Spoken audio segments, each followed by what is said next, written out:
આજે આપણા સૌના લોકપ્રિય આપણા આદર્શ નેતા એવા ભાઈ શ્રી ચૈતરભાઈ વસાવાના સમર્થનમાં આયોજિત સામાજિક સભામાં ઉપસ્થિત મહારાષ્ટ્ર, રાજસ્થાન, ગુજરાત, અલગ અલગ બધા જિલ્લાઓમાંથી અને રાજ્યોમાંથી પધારેલા આદિવાસી સમાજના સૌ યુવાનો, વડીલો, આગેવાનોને મારા જય જોહાર, જય આદિવાસી।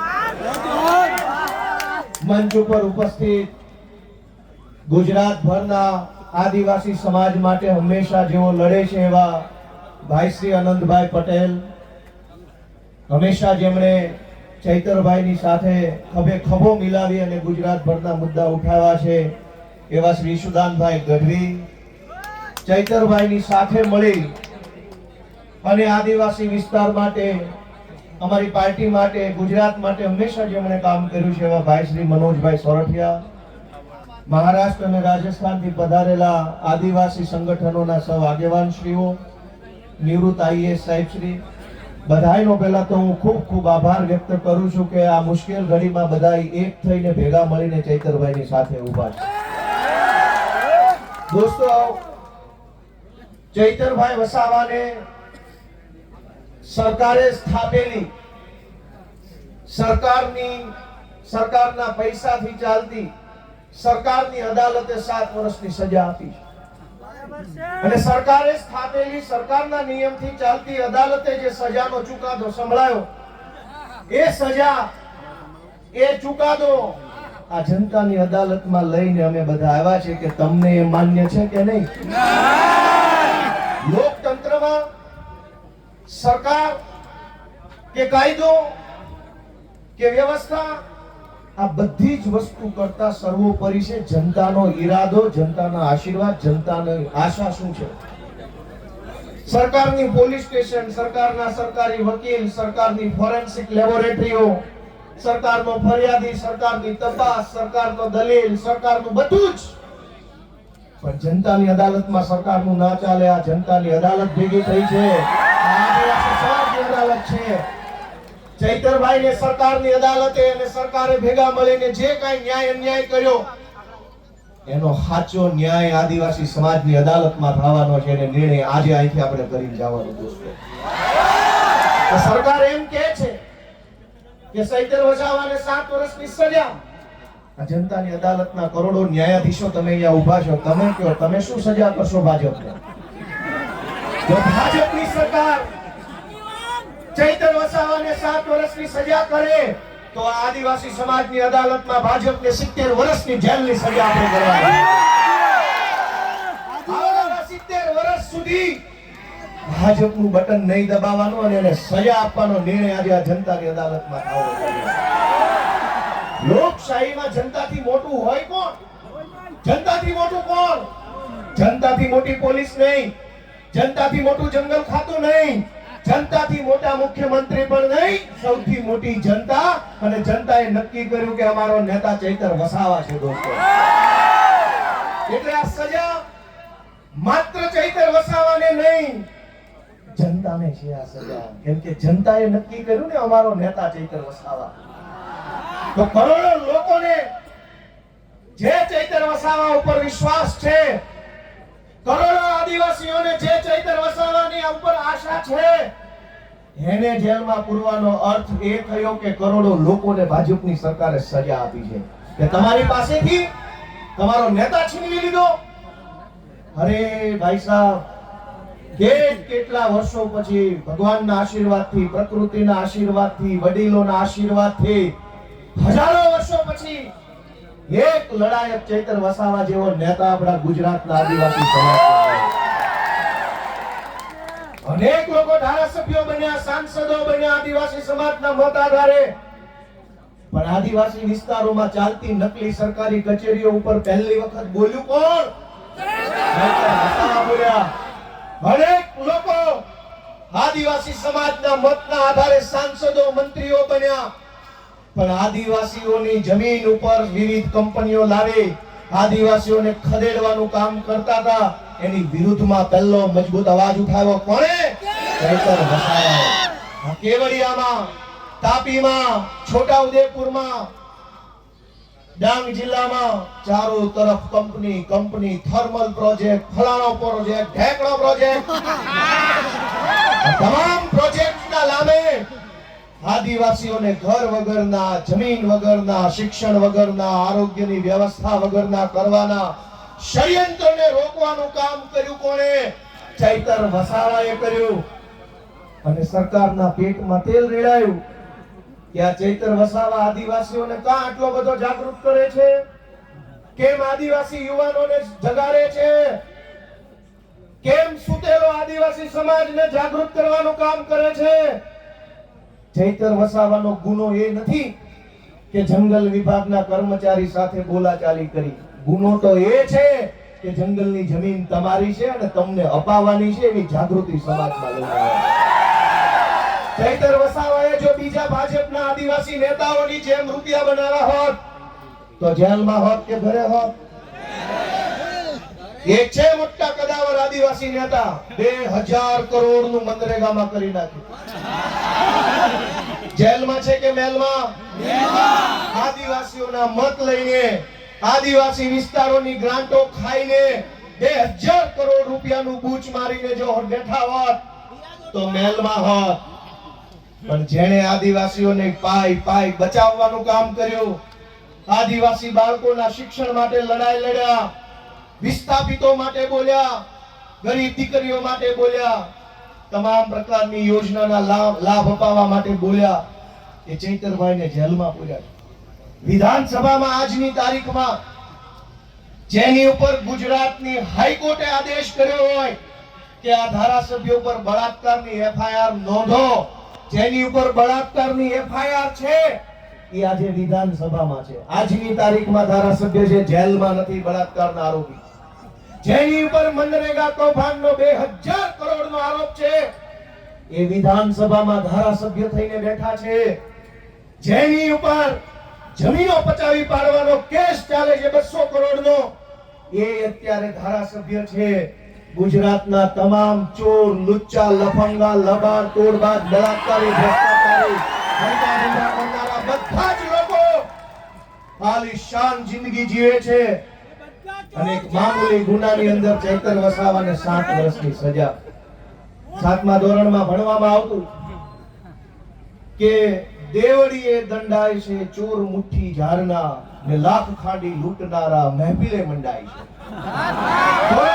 કૌભાંડ કરનારા લોકો વટથી ફરે છે અને આદિવાસી સમાજ માટે લડનારા ચૈતર વસાવાને જેલમાં પૂર્યા છે.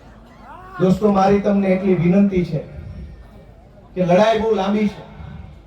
આજે આપણે બધા અહીંયા ભેગા થયા છીએ, અહીંયા આકલા પડકારા, જુસ્સો, આમ કરી નાખું તેમ કરી નાખું કરીએ છીએ, પણ સાચું આમ અને તેમ કરવાનું ટાણું છે ને એ મતદાનના દિવસે આવતું હોય.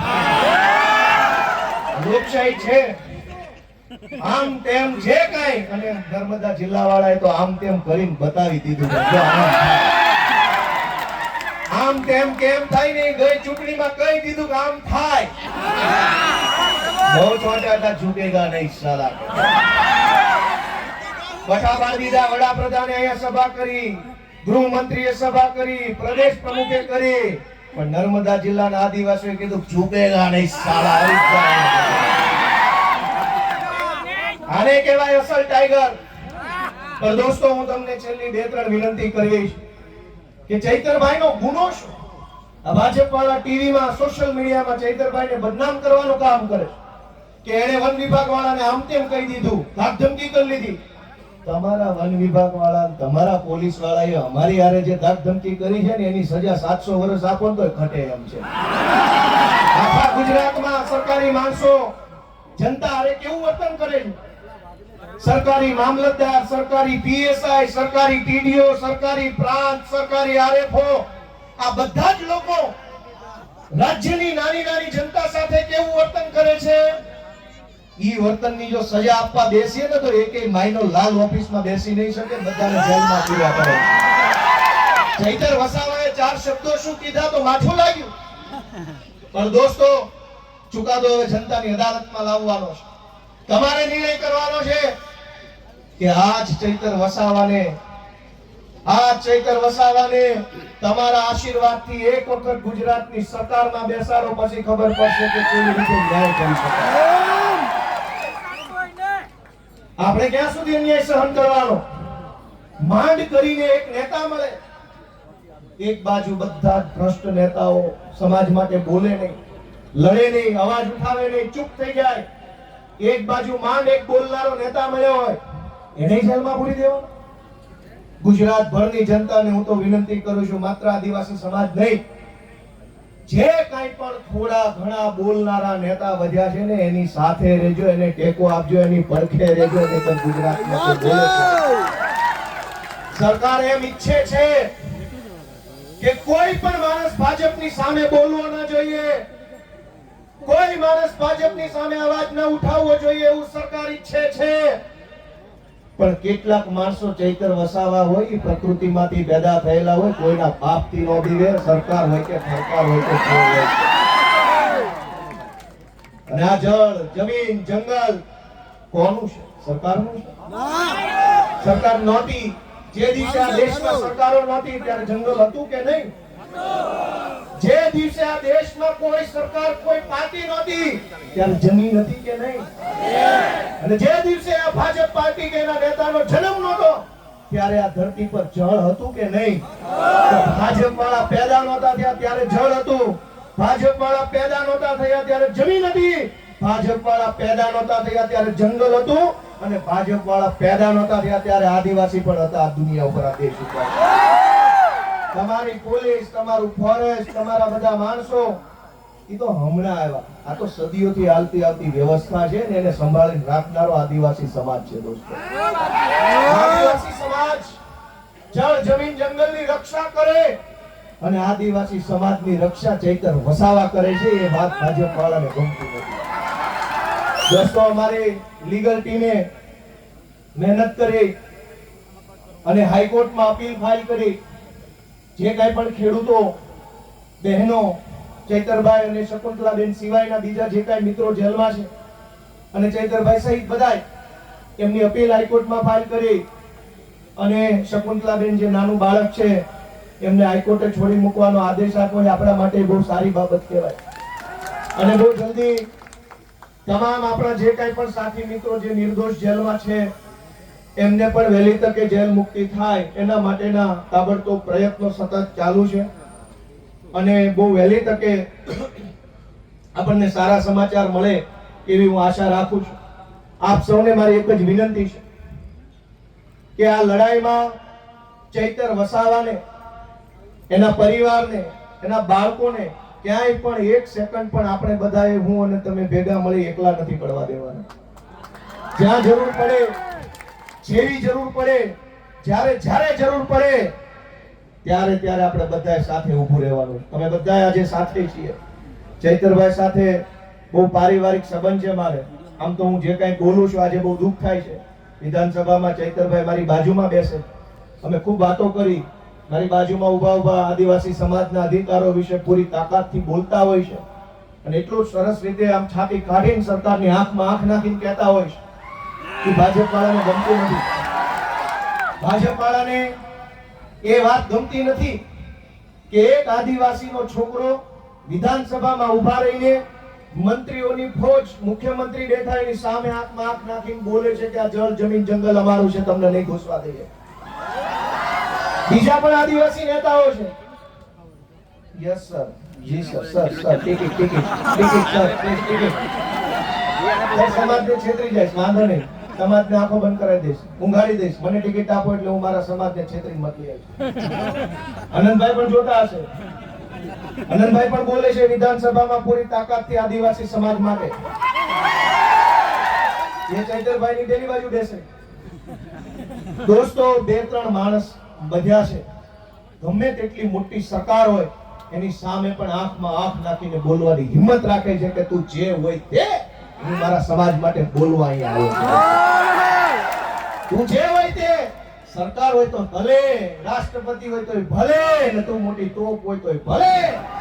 મને તો અમારા આદિવાસી સમાજે, અમારા ખેડૂતોએ મત આપ્યા છે તો હું એમના માટે બોલતો રહીશ. આજે હું પણ, મને મત આપનાર ખેડૂતો છે, કાઠિયાવાડના ખેડૂતોએ મને ધારાસભ્ય બનાવ્યો, આદિવાસી સમાજે ચૈતરભાઈને ધારાસભ્ય બનાવ્યા. અમને મત આપનારા લોકો માટે અમે બોલતા રહેવાના, લડતા રહેવાના અને ક્યારેય નથી ઝૂકવાના એ સંકલ્પ અમે લીધો છે દોસ્તો. આપ સૌએ ચૈતરભાઈ વસાવાનો જુસ્સો વધારવાનું કામ કર્યું એ બદલ સૌનો હું આભાર વ્યક્ત કરું છું. જય આદિવાસી, જય આદિવાસી.